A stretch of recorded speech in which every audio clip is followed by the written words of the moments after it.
Hey, it's DIY Gemini. Today we are doing a fun and special project. We are going to be making an office sidecar for your small pet that needs to be around you literally all the time. So let's get into it. Okay, so we are in our office slash home gym slash guest room, multi-purpose room basically. Today we are going to make something for my cousin's little doggo. You may have seen him in previous videos as well. His name is Milo. Here he is. So Milo loves my cousin. That's his mama. He's obsessed and he always wants to be with her all the time. So usually when she's working from home, he likes to stay right with her and by her side. Currently, she has like one of our totes and then like a dog bed on top of it. But I think I can create something where it's a little bit more level and a little bit less bulky, hopefully, to attach to this office chair that she sits on and basically have him like right here. So it'd be easy for him to get off and on without having to bother her while she's working, but also have a chance for him to be near her because he's really needy. So, so yeah, I think this will be a really fun one. So yeah, let's go make that. So I was looking online for inspiration, and honestly, I was really surprised that there weren't very many results that came up for like a office sidecar situation. There was one that was where it was like this brown office chair, and there was like a little sidecar built next to it as well. That was commercially available. And then there's one by Simone, a creator on YouTube, who created her own chair where she sat on one side and it was a bed extended where the dog can come on the back side and join her on the chair as well, which is a really cool build. I'll link her video as well. But yeah, there wasn't many options, so I think I have a plan. So let's get into the plan. So I was down a rabbit hole of how to build this little sidecar situation. First, I wanted it to do a freeform like pillar situation with a dog at the top with wheels, and that rolls around along with the chair. But I ultimately came down to where I want to make it where it's attached to the chair itself without having to be in the way of the chair. My plan is now to create a clamp here at the base, an arm that extends out this way, and then a bed to sit out, a narrow bed to sit out. Milo's very small. He's only like 6-7 pounds. It's super tiny. So I think this will be enough to fit his weight on the side here. But I also want it to be secure where he doesn't just like fall off the chair. So I think we can do that. So we measure from the base to the end where it clears the armrest. I have around a foot. And then we're going to measure from the base to where our clamp is potentially going to be. So 6-7 inches for me. And basically I'm going to build an arm like a boomerang-ish shape. I hope this all works out.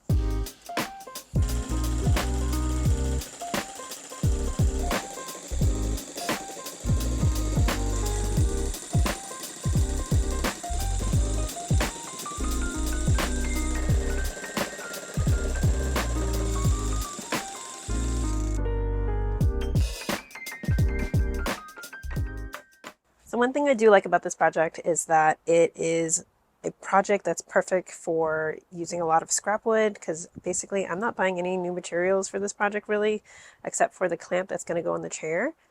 Everything else, just using some scrap MDF. I used some scrap wood from earlier. When we're making the bed, it's going to be all things I've had before. So if you need a scrap wood project and a pet that wants to be near you all the time, maybe this is the perfect project for you. All right, so we're gonna make a circle for the base of where the bed's gonna go. I have my circle jig I made out of some scrap wood. So I need it to be 12 inches in diameter because little Milo, what I measured him was 11 inches in diameter when he's all up and curled up in a ball. So I think 12 inches should be good and nice and snug. So we are going to find our center. So I have our center hole, and then we have holes every 1 inch.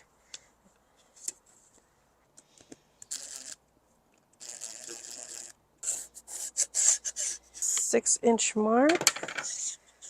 So we have a 12-inch circle. To make a little bit more support for the bed, we have a piece of scrap.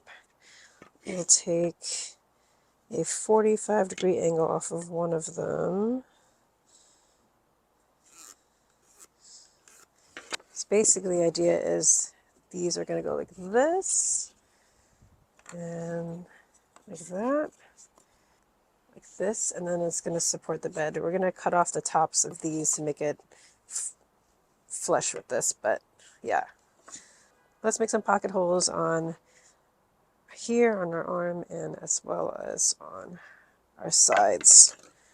For these side supports, we're going to put, it's going to feel really weird, but we're going to put this angled side towards the bottom, and it's flush to the bottom here.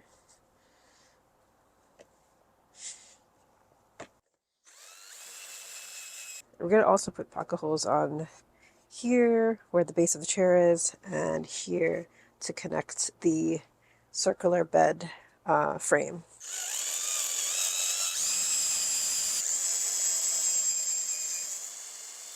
I did this temporarily so that I can draw a straight line so that this is completely flush with our middle piece here. Chop off that straight line there. Trying to do one more pocket hole this way. So we have one more pocket hole, and that is connecting the circular bed there. Coming along. So yeah, so we're just gonna sand everything really nice and then make sure all of the edges are broken, meaning that it's soft and curved, so it's not any harsh edges. And then we will move on to making the bed for little Milo.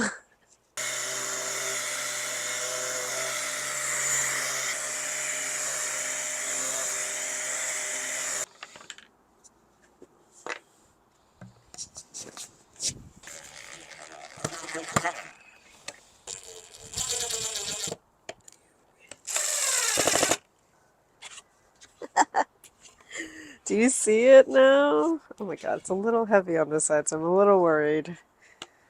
Let's attach it to the ring and see if it holds up.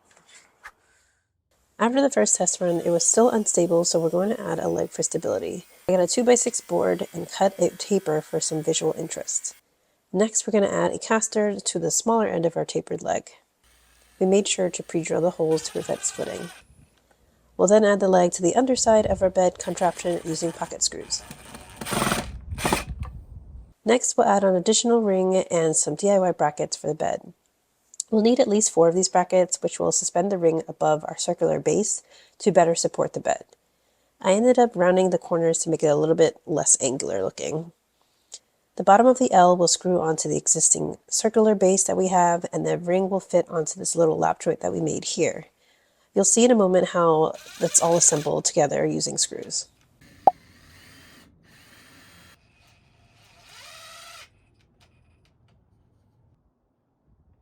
Now let's move on to making the bed.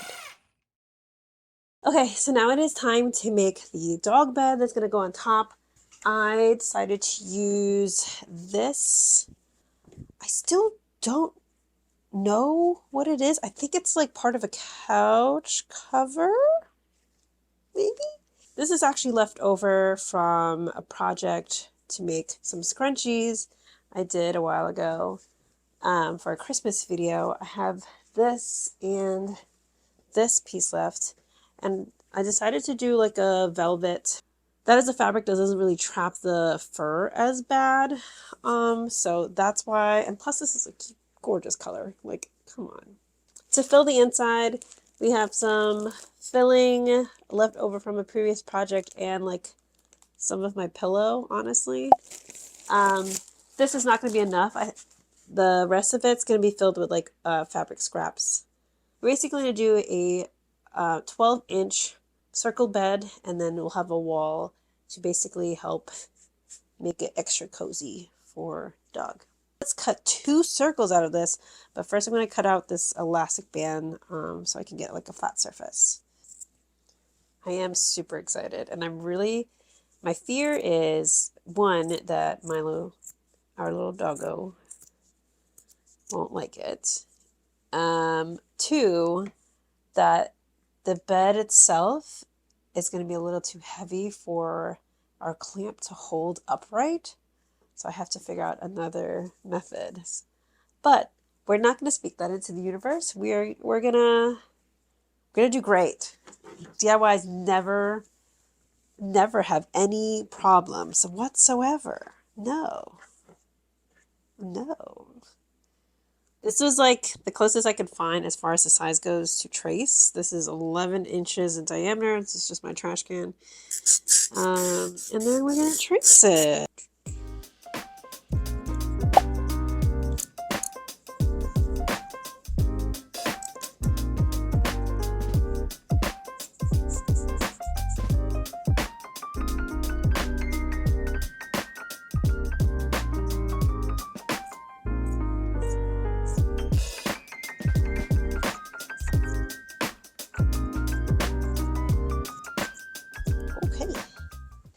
We have 2 long rectangles that I sewed up together like this that are 40.5 inches long.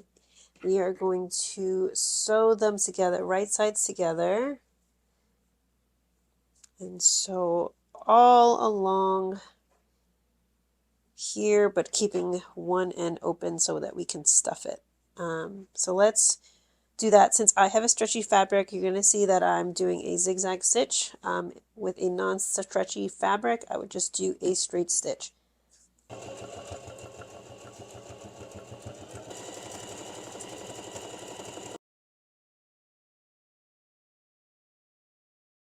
Now for the fun part. Let's turn out our pieces right side out. Here's our little donut guy.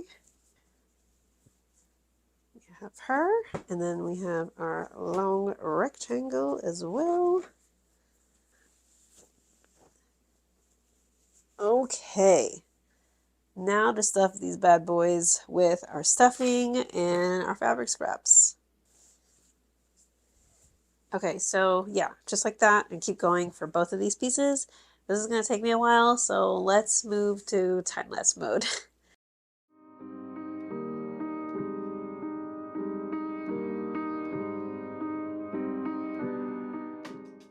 Wow, that took a while. So we have it super stuffed. I have this big noodle, and we have the little donut. So now I'm just going to sew the openings closed. This one and this one. Then we'll sew this to our little donut. We're almost done. So we're basically going to use a ladder stitch to close this up.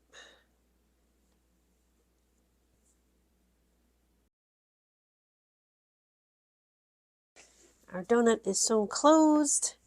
Our ring is also sewn closed. But it is a cozy bed though. Like, look at that. How can you say no to this bed? Oh, cute, right? Cute, right? Okay. I have this clamp on here. It's pretty solid on there, which is cool.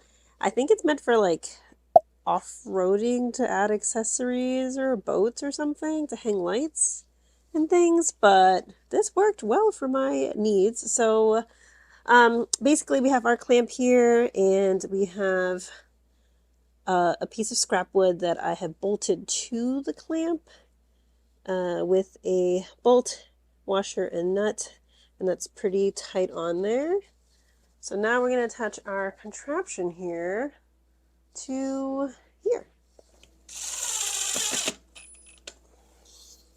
Is it on there? It's on there.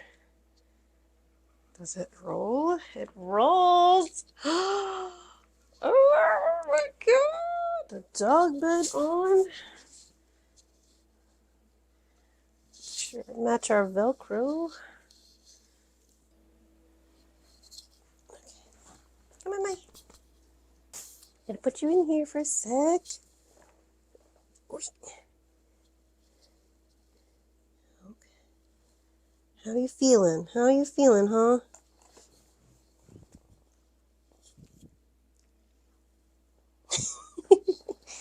Cute.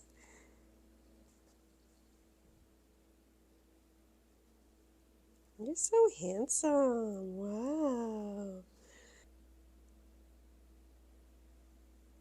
Okay, thank you for so much for watching and following along, making this little office sidecar for little Milo. He's still unsure, which is totally fair. This is something new for him. So hopefully it gets a little bit more adjusted, maybe give him some treats and convince him. But yeah, I'm pretty happy of how this turned out. If you have a needy pet of your own and want to make one of these as well, please share with me if you make one.